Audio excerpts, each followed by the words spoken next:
Hello, I'm Tiffany. I'm one of the conservation assistants for Essex Wildlife Trust, and today I'm going to talk to you about hedgehogs because, let's be honest, who doesn't love a hedgehog? We are currently standing in my garden. I'll just take you for a little tour around. So I live in a terraced house, and as you can see I have fencing down both, there's the cat, down both sides of the garden. I never thought I would be able to actually get hedgehogs in my garden as a result of this fencing down either side. That was until I found some very interesting looking poop. And that is where my poop guide came in handy. So it looked very much like hedgehog poop.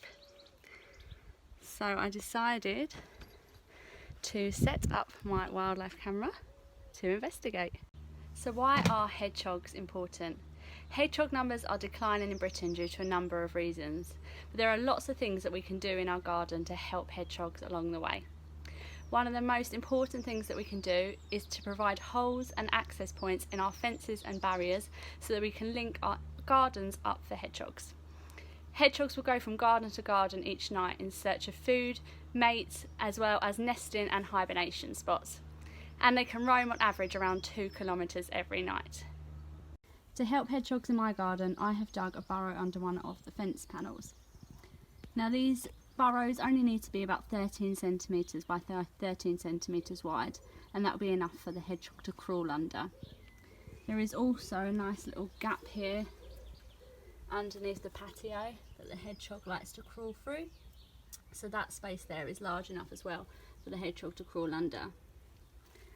I've also created this large open compost heap in my garden.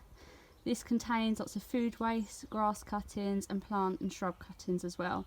And compost heaps are great for insects as well as lots of worms, which the hedgehogs like to eat. They're also brilliant for frogs, toads, slow worms and grass snakes. Compost heaps are also brilliant hibernation spots and nesting sites for hedgehogs.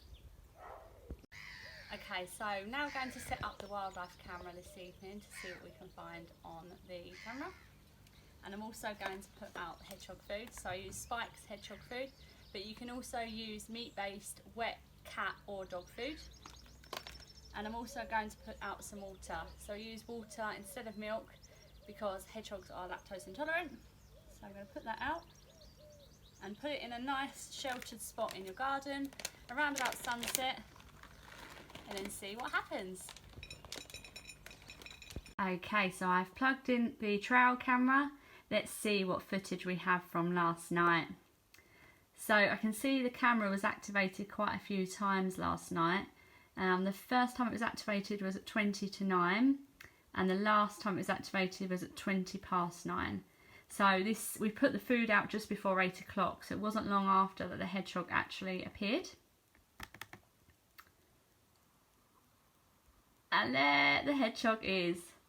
So this one looks like the usual hedgehog that visits our garden. It's got quite a distinctive mark on its back, so we've called him or her Patch. It's quite difficult to tell the sex of a hedgehog unless you look underneath them.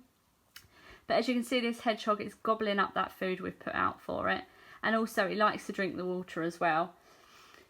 Hedgehogs hibernate between November and March, so when they come out of hibernation in March time, as you can imagine, they're extremely hungry and thirsty. So March time is a great time to put out this supplementary food and water for the hedgehogs. They will really thank you for this. Come April time, the female hedgehogs will start looking for nesting sites, and this is when it's brilliant to put out hedgehog homes unless there's other natural materials available. I'm hoping that I get a hedgehog nesting in my compost heap, and this hedgehog does seem to be, let me just do the next video, this hedgehog does seem to be checking out the compost heap, so it may actually decide to nest in there, or even maybe later in the year hibernate in there. Come May time is the mating season for hedgehogs.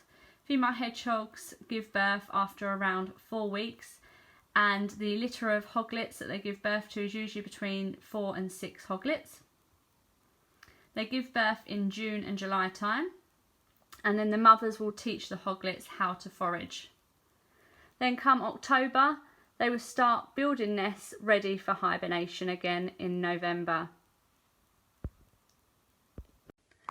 So there are lots of other things you can do to make your garden more wildlife friendly and to encourage visitors such as the hedgehog to visit your garden.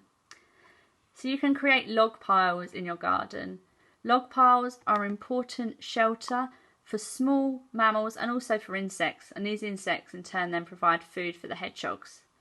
Log piles can also provide important nesting and hibernation sites for hedgehogs. You can also create a pile of leaves in the corner of your garden.